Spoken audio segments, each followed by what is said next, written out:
Traveling all the way down there, returning home with the Undisputed Lightweight Championship title.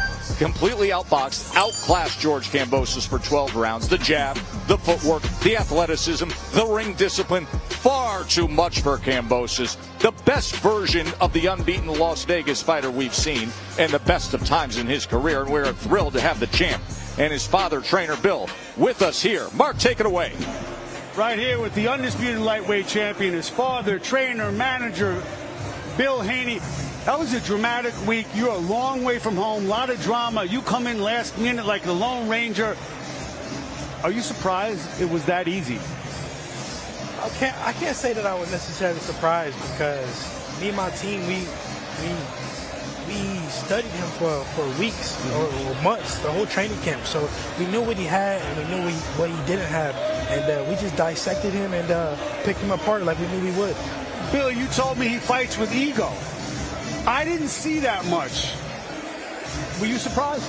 Well, one thing that Devin does is he neutralizes anybody that he's in the ring with.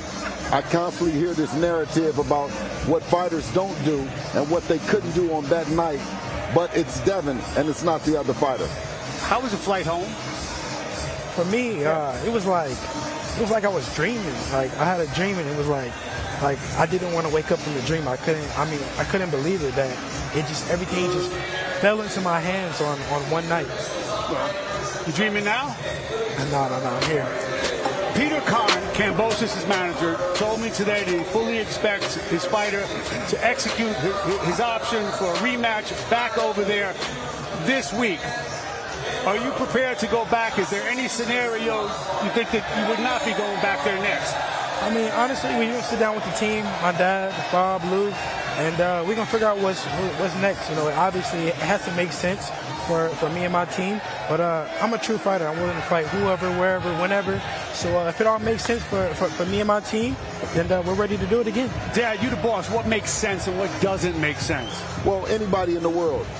Devin is the undisputed champion. He's number one. All roads lead through him. And he's prepared and ready for anybody. Is there any scenario that you wouldn't go back there?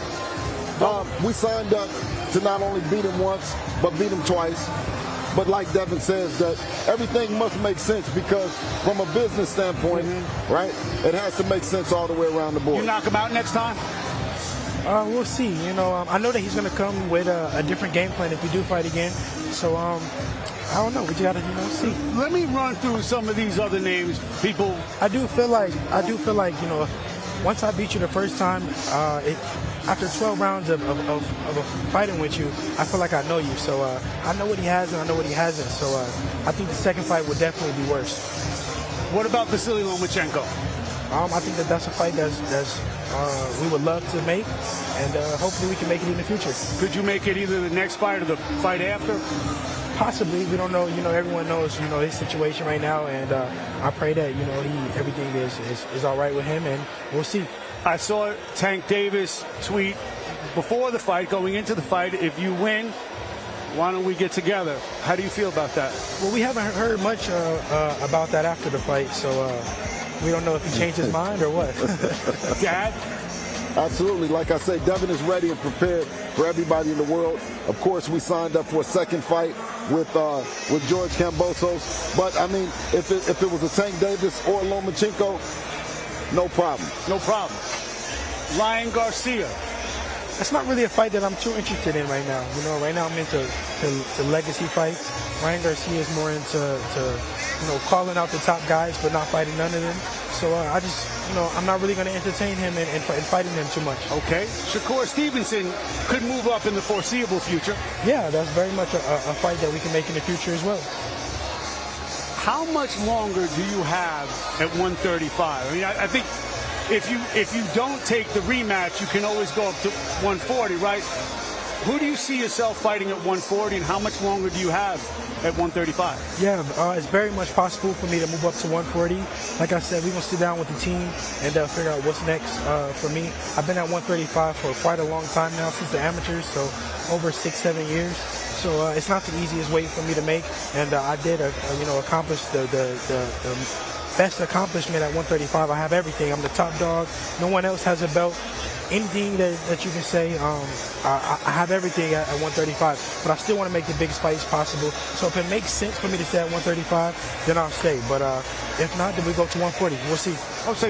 Let's say you stay at 35. I tell you, you can have whoever you want. Who do you want? I like Loma and I like Tank Davis. Those are the two fights that I'm interested.